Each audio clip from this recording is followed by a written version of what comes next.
Halo anak-anak, selamat pagi. Selamat berjumpa kembali di SMA Frater Don Bosco pada tahun ajaran 2020-2021. Perkenalkan, nama saya Yustianus Suryo Nawantoro, panggilannya sering dipanggil Bapak Nawan. Saya mengajar mata pelajaran prakarya dan kewirausahaan untuk kelas 10, 11, dan 12.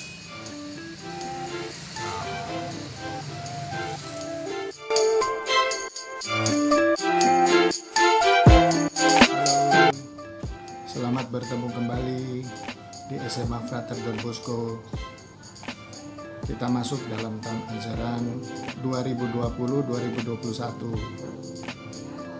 Perkenalkan, nama saya Yustianus Suryo Nawantoro, sering dipanggil Nawantoro atau Bapak Nawan. Saya mengajar mata pelajaran prakarya dan kewirausahaan atau yang disingkat dengan PKWU.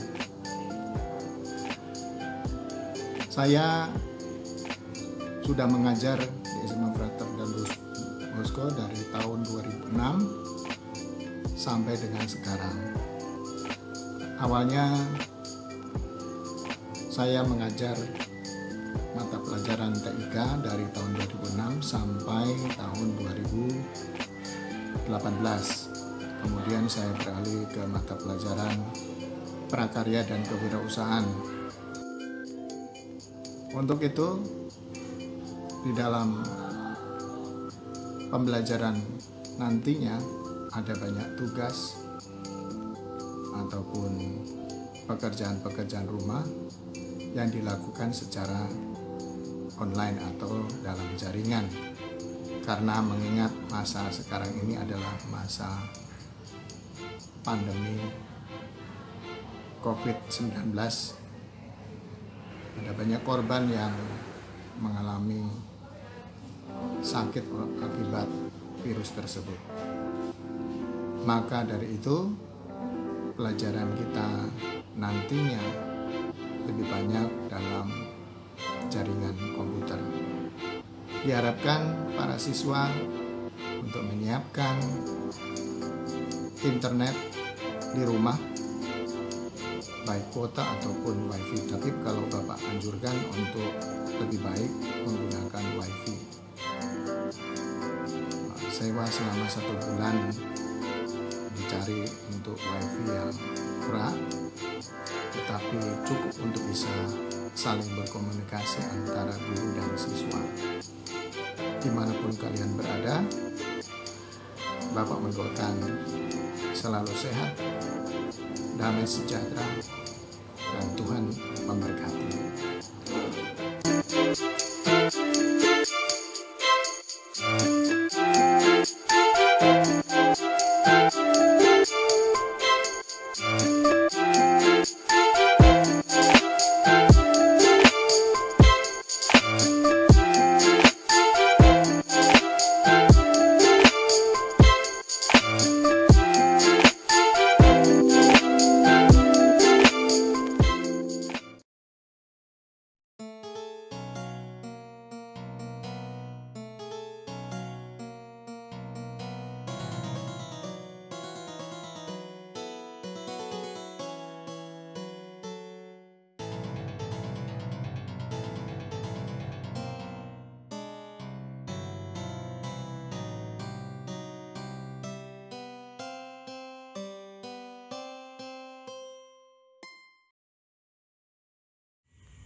Salam sehat dan umur panjang. Tetap jaga jarak dimanapun Anda beraktivitas di luar rumah. Gunakan masker setiap kali Anda berelasi dan bersosialisasi dengan orang lain. Saat kembali ke rumah, cucilah tangan dengan bersih dan segera rendam dan cuci pakaianmu, kemudian mandilah dengan bersih. Berkumurlah dengan cairan kumur atau bersikat gigi dengan benar dan bersih. Pakaian yang hendak dipakai harus disetrika terlebih dahulu. Semoga kalian semua sehat selalu. Tuhan memberkati.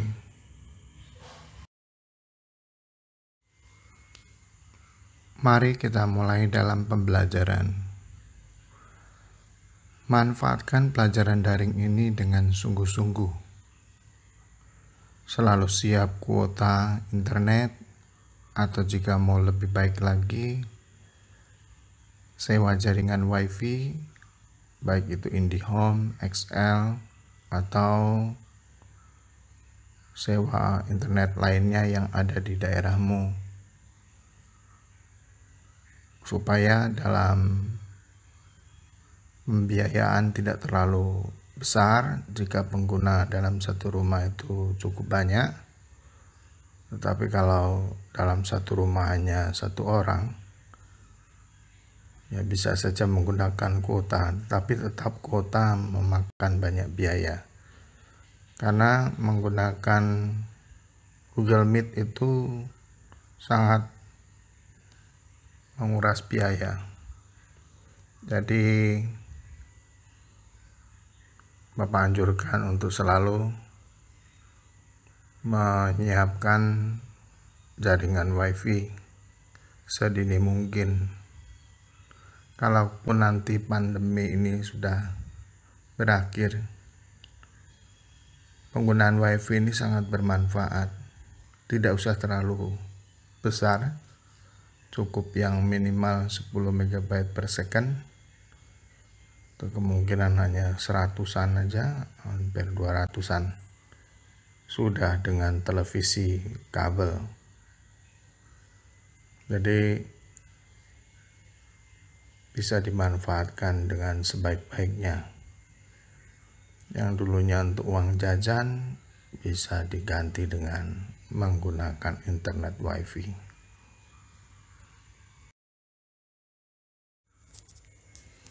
Berikut ini kita membahas bagaimana nantinya kalian bisa membuka link, yaitu link blog guru PKWU.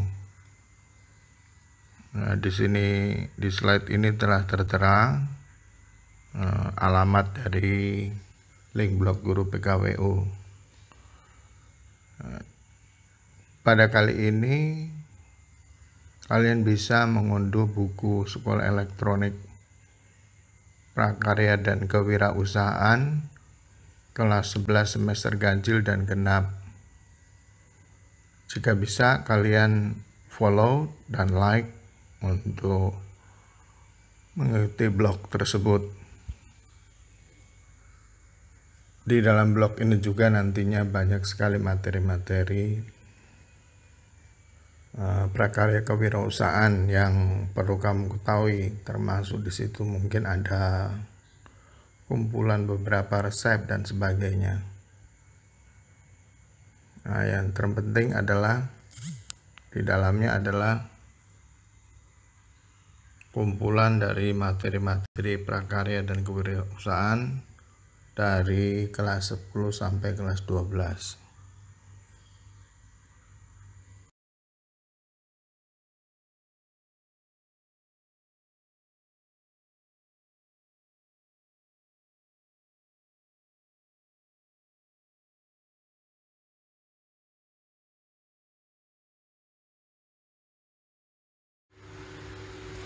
Tujuan pembelajaran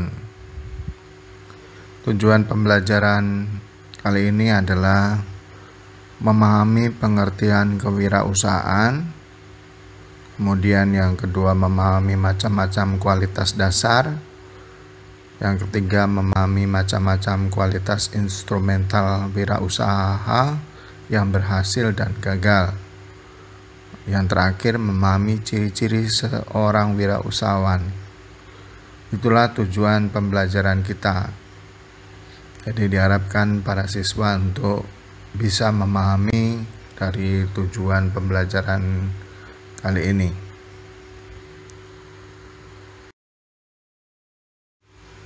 Karakteristik wirausaha.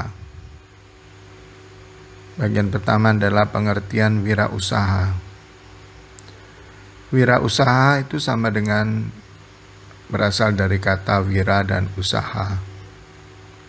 Wira artinya pejuang, pahlawan, manusia unggul, teladan. Sedangkan kata usaha itu sama artinya dengan bekerja, berbuat sesuatu. Jadi wirausaha adalah penyusun kegiatan untuk mengadakan produk baru. Berikutnya adalah pengertian kewirausahaan. Kewirausahaan adalah pelaku wirausaha, sama dengan wirausahawan atau entrepreneur. Kemudian kewirausahaan adalah entrepreneurship. Kemudian kita perhatikan untuk lampiran keputusan Menteri mengenai yaitu Koperasi dan Pembina Perusahaan Kecil nomor 961 Cap /M/11/1995. Kalian bisa pelajari nanti di buku paket. Silahkan dihafalkan isi dari keputusan Menteri Koperasi dan Pembina Perusahaan Kecil untuk yang nomor 961. Nah, di sana dijelaskan tentang bagaimana kewirausahaan itu.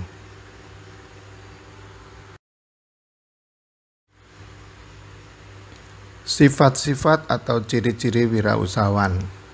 Kita masuk dalam sifat-sifat atau ciri-ciri wirausahawan sesuai dengan tujuan tadi, yaitu percaya diri, berorientasi tugas dan hasil,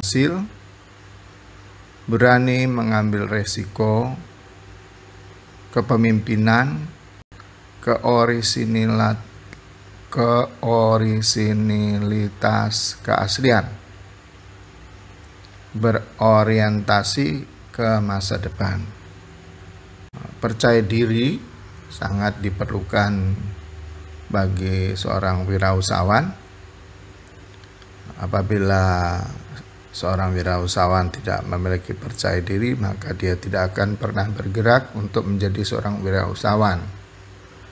Karena ia percaya, maka dia akan mengerjakan segala sesuatu yang dia rasa mampu dan bisa untuk dikerjakan.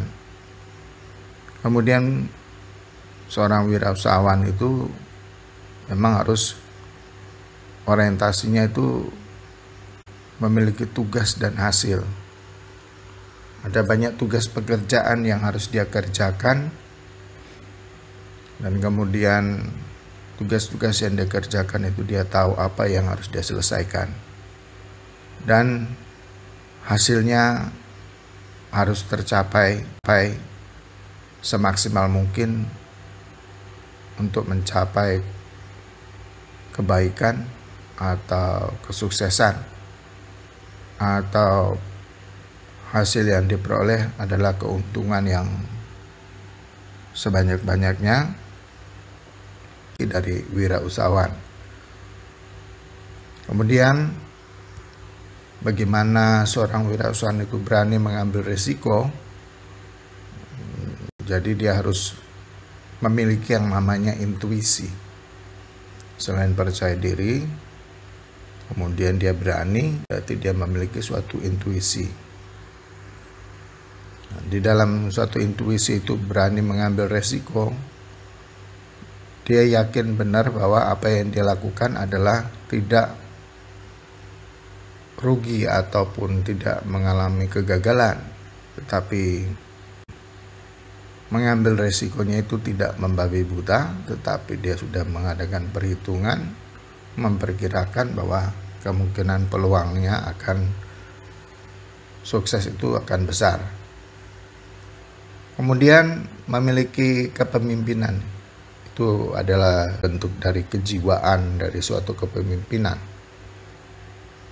mampu untuk mengatur segala sesuatu, mengawasi segala sesuatu, mengerjakan segala sesuatunya secara prosedural, bertahap,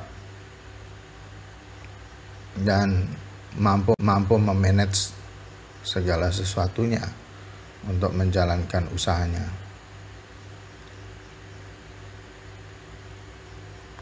Ini kemudian keorisinilitas atau keaslian. Nah, jadi seorang wirausahawan itu harus menghasilkan suatu produk-produk yang betul-betul asli,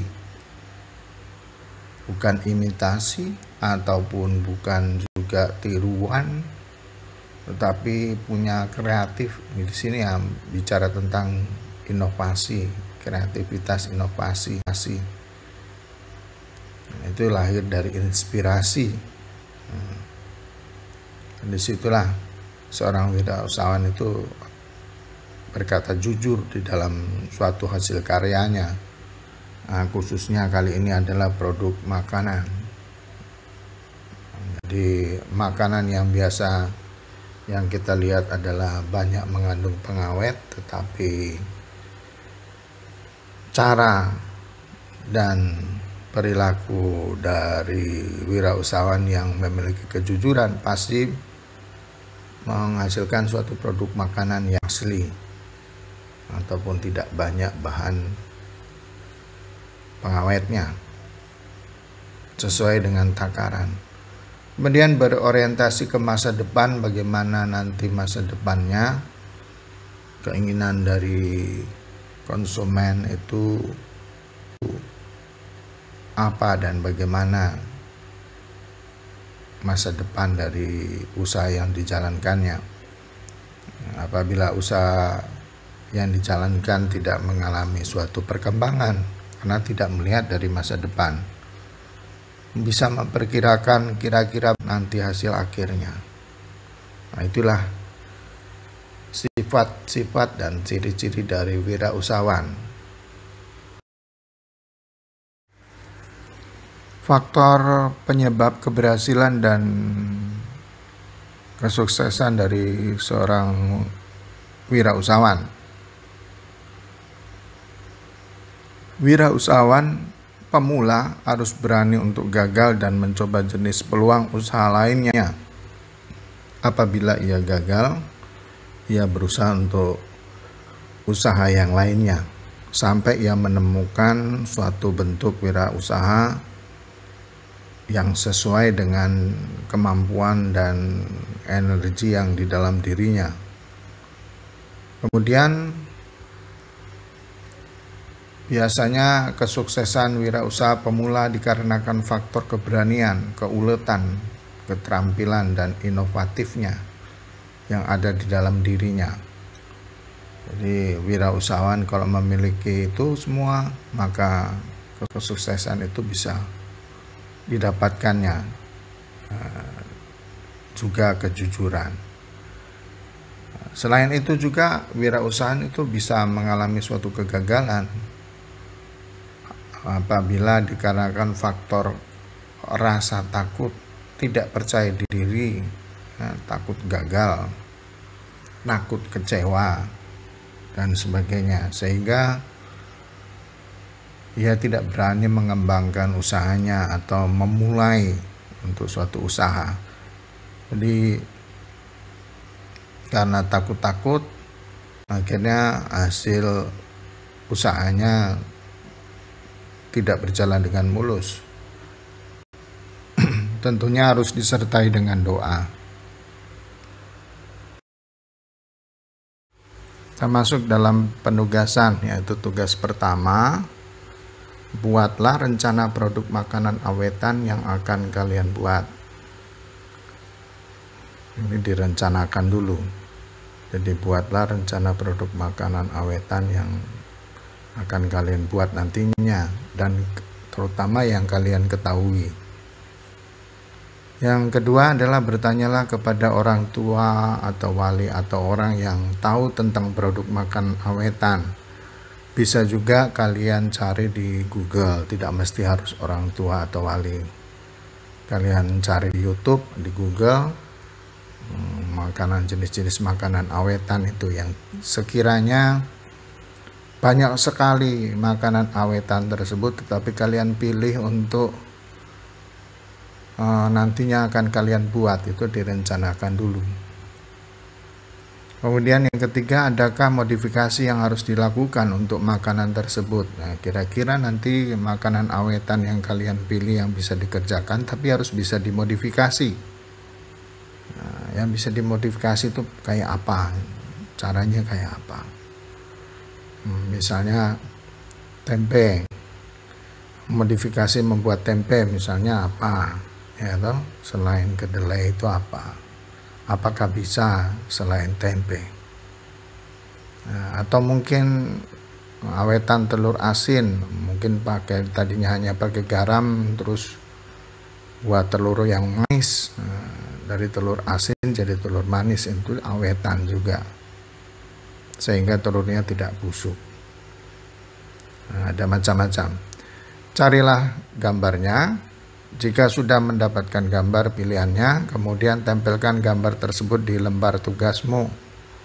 Jenis-jenis makanan yang diawetkan, yang kira-kira nantinya juga bisa dimodifikasi.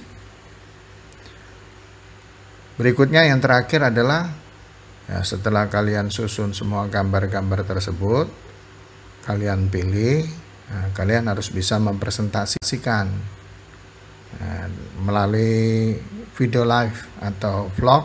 Kamu buat rencana pengolahan makanan awetan yang akan dimodifikasi dalam bentuk video. Nah, itu untuk tugas pertama.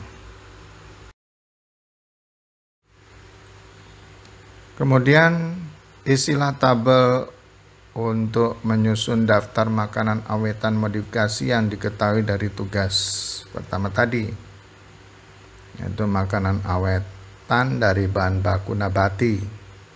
Nah, jadi di sini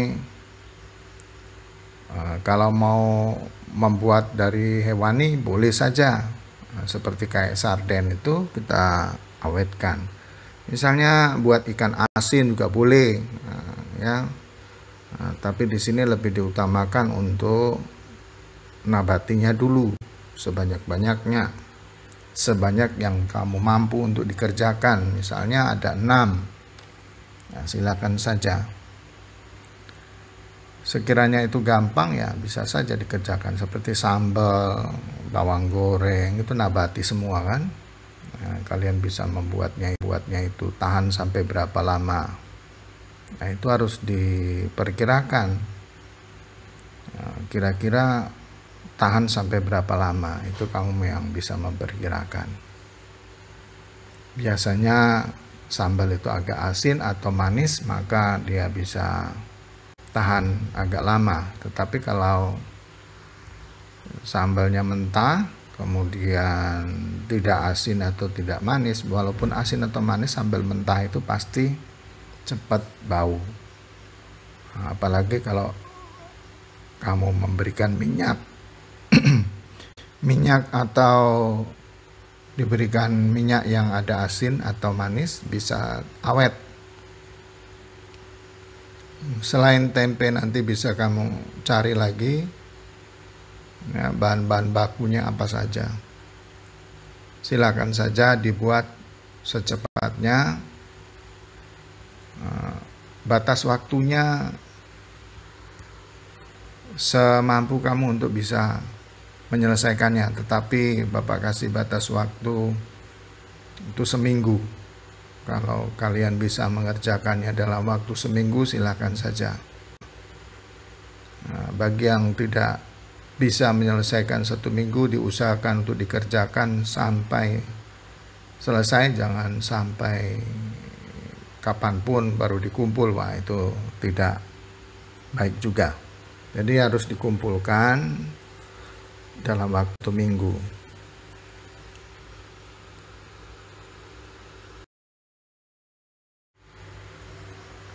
Evaluasi diri pertama. Pertanyaannya, bila manakah seseorang dikatakan entrepreneur dan entrepreneurship. Jadi pertanyaan ini dijawab oleh siswa apakah secara tertulis ataupun dengan mengetik. Seluruh pekerjaan dikumpulkan melalui email seperti yang tercantum dalam weblog guru, yaitu edanaku.blogspot.com.